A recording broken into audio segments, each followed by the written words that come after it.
મિત્રો, શું તમને રાત્રે પથારીમાં પડતાની સાથે જ પગમાં લપકારા મારવાનું શરૂ થાય છે?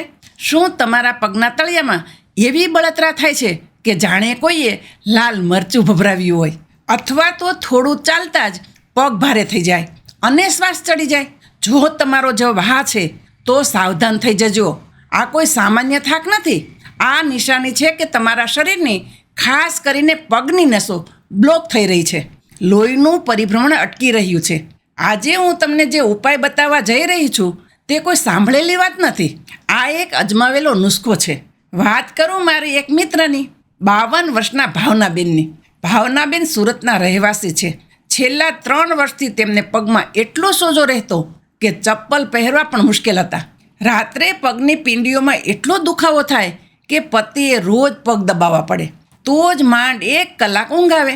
ડૉક્ટરે કહ્યું હતું કે વેરિકોઝ વેન્સની તકલીફ છે, ઓપરેશન કરાવવું પડશે. પણ ભાવનાબેનને ઓપરેશનનો ડર હતો. પછી તેમણે આ પ્રયોગ શરૂ કર્યો. માનશો નહીં મિત્રો, માત્ર પહેલા જ દિવસના પ્રયોગ પછી જે ભાવનાબેન રાત્રે રડતા હતા તે શાંતિથી 6 કલાક ઊંઘી શક્યા. અને આજે 1 મહિના પછી તેમના સોજા 90% ગાયબ છે અને તે આરામથી ચાલી શકે છે. જો તમે પણ ભાવનાબેનની જેમ આ દર્દમાંથી મુક્તિ મેળવવા માગો છો તો આ વિડીયોની 1 સેકન્ડ પણ ચૂકતા નહીં. કારણ કે આજે હું તમને એક ખાસ તેલ, એક ખાસ કસરત અને ડાયટની એવી ટિપ્સ આપીશ જે તમારી બંધ નસોને 5 જ મિનિટમાં રાહત આપવાનું શરૂ કરશે. પણ હા, વિડીયોના અંતે હું સાવચેતીઓ પણ જણાવીશ કે કોણે આ ન કરવું. એટલે અધૂરો વિડીયો જોવાની ભૂલ ન કરતા. સૌથી પહેલાં એ સમજીએ કે આ તકલીફ થાય છે કેમ. આપણે ડૉક્ટર નથી બનવું, પણ આપણા શરીરને સમજવું જરૂરી છે. આપણા શરીરમાં 2 પ્રકારની પાઇપલાઇન છે. એક ધમની, જે હૃદયમાંથી શુદ્ધ લોહી આખા શરીરમાં પહોંચાડે છે, અને બીજી નસ જે અશુદ્ધ લોહી પાછું હૃદય તરફ લાવે છે.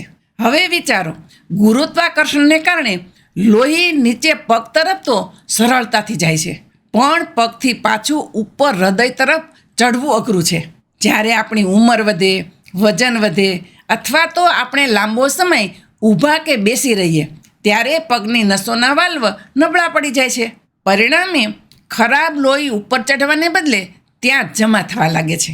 નસો ફૂલી જાય છે, વાંકી ચૂકી થઈ જાય છે, જેને આપણે વેરિકોઝ વેન્સ કહીએ છીએ, અને ત્યાં બ્લોકેજ થવા લાગે છે. આના લક્ષણો શું છે? પગની નસો લીલી કે જાંબલી દેખાવી, સાંજ પડતા પગમાં સોજા આવવા, રાત્રે પગમાં ગોટલા ચડી જવા, પગના તળિયામાં સતત બળતરા થવી, પગ ઠંડા પડી જવા અથવા અચાનક સૂન થઈ જવા. જો તમને આમાંથી 2 લક્ષણો પણ દેખાય તો સમજી લો કે શરીર તમને સંકેત આપી રહ્યું છે. હવે નોટ અને પેન લઈને બેસી જાઓ. હું તમને જે ઉપાય બતાવું છું તે 3 સ્ટેપમાં કરવાનો છે. જો તમે 3 સ્ટેપ ફોલો કરશો તો જ 100% પરિણામ મળશે. સ્ટેપ નંબર 1, જાદુઈ તેલ બનાવવાની રીત. બજારમાં મળતા મોંઘા તેલ કે જેલ કરતાં રસોડામાં રહેલી વસ્તુમાંથી આપણે તેલ બનાવીશું, જે નસોમાં ગરમી પેદા કરી લોહીને ફરતું કરશે. સામગ્રી: સરસવનું તેલ 100 ગ્રામ. આ તેલ ગરમ હોય છે અને પેનિટ્રેશન પાવર એટલે કે ચામડીમાં ઉતરી જવાની શક્તિ સૌથી વધુ હોય છે. લસણની કળી 8 થી 10 કળી, છોલેલી અને થોડી કચરેલી. અજમો 1 ચમચી, મેથી દાણા અડધી ચમચી, કપૂર 2 ગોળી, જે આરતીમાં વાપરીએ છીએ તે. બનાવવાની રીત: 1 લોખંડની કડાઈ લ્યો. લોખંડની ન હોય તો સ્ટીલની ચાલશે. તેમાં સરસવનું તેલ ધીમા તાપે ગરમ મૂકો. તેલ ગરમ થાય એટલે તેમાં મેથી દાણા નાખો. મેથી સહેજ લાલ થાય એટલે અજમો અને છેલ્લે લસણની કળી નાખો. ખાસ ધ્યાન, ગેસ એકદમ ધીમો રાખવાનો છે. આપણે લસણને બાળી નથી નાખવાનું, તેને ધીરે ધીરે કાળું પડવા દેવાનું છે, જેથી તેનો અર્ક તેલમાં વળી જાય. જ્યારે લસણ ઘાટા બ્રાઉન રંગનું થાય ત્યારે ગેસ બંધ કરી દો. તેલ થોડું ઠંડુ થાય એટલે તેમાં કપૂરનો ભૂકો કરીને નાખી દો અને તેલ ગાળીને કાચની બોટલમાં ભરી લ્યો. સ્ટેપ નંબર 2, માલિશ કરવાની સાચી રીત. તેલ હોવું પૂરતું નથી, તેને લગાવવાની રીત સૌથી મહત્ત્વની છે. રોજ રાત્રે સૂતા પહેલાં આ તેલ સહેજ નવશેકું કરો. હવે તમારા પગના પંજાથી શરૂ કરી ઉપર સાથળ તરફ માલિશ કરવાની છે.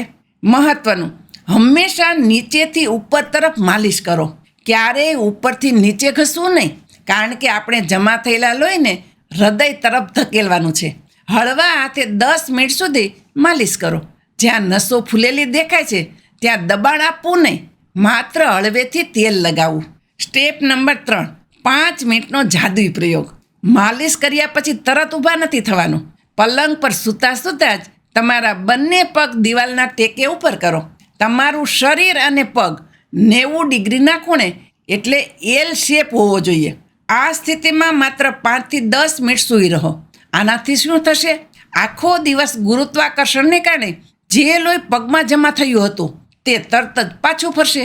સોજા 15 જ મિનિટમાં ઉતરી જશે અને પગ એકદમ હળવા ફૂલ થઈ જશે.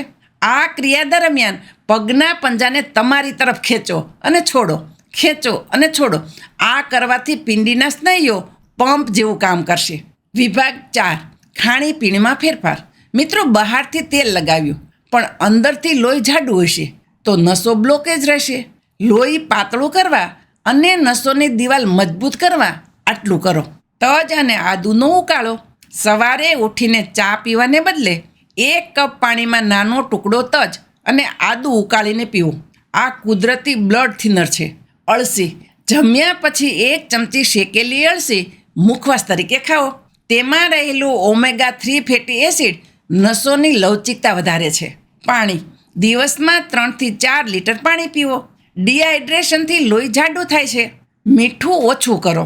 વધારે પડતું મીઠું એટલે કે ખારું ખાવાથી શરીરમાં પાણી ભરાય છે, જેનાથી સોજા વધે છે. રાતના ભોજનમાં મીઠું નહિવત લ્યો. વિભાગ 5, કોણે આ કરવું અને કોણે સાવચેતી રાખવી. હવે વિડીયોનો સૌથી મહત્વનો ભાગ. આયુર્વેદ ફાયદો કરે છે, પણ જો ખોટી રીતે વપરાય તો નુકસાન પણ કરી શકે છે. ધ્યાનથી સાંભળજો. આ પ્રયોગ કોણે કરવો? જેમને વેરિકોઝ વેન્સની શરૂઆત છે, જેમને આખો દિવસ ઊભા રહેવાનું કામ છે, જેમ કે શિક્ષકો, ગૃહિણીઓ, પોલીસ કર્મીઓ, જેમને પગમાં કાયમી દુખાવો અને બળતરા રહે છે. સાવચેતી. આ લોકોએ ખાસ ધ્યાન રાખવું. ડીવીટીના દર્દીઓ, જો તમારા પગમાં અચાનક એક જ જગ્યાએ સખત સોજો આવ્યો હોય, પગ લાલચોળ થઈ ગયો હોય અને અડવાથી ગરમ લાગે તો ભૂલથી પણ માલિશ ન કરતા. આ લોહી ગંઠાઈ ગયેલું હોઈ શકે છે. માલિશ કરવાથી તે ગાંઠ છૂટી પડીને ફેફસા કે હૃદયમાં જઈ શકે છે, જે જીવલેણ બની શકે છે. આવા લક્ષણ હોય તો સીધા ડૉક્ટર પાસે જાઓ.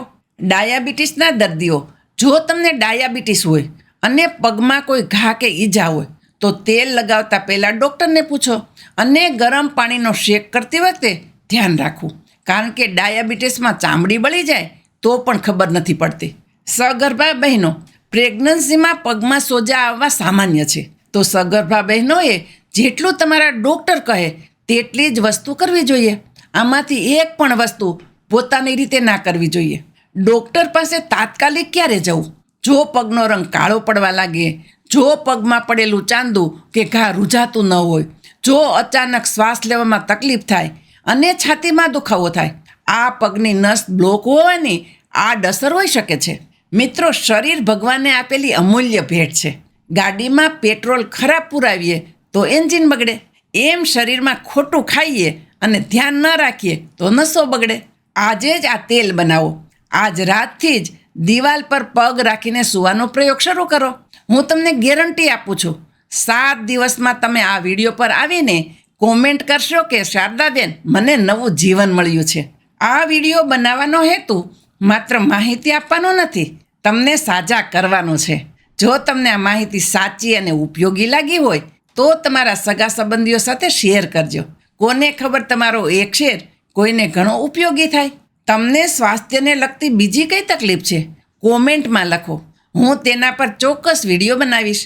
સ્વસ્થ રહો, મસ્ત રહો અને પોતાની કાળજી લેતા રહો. મળીએ આવતા વિડીયોમાં.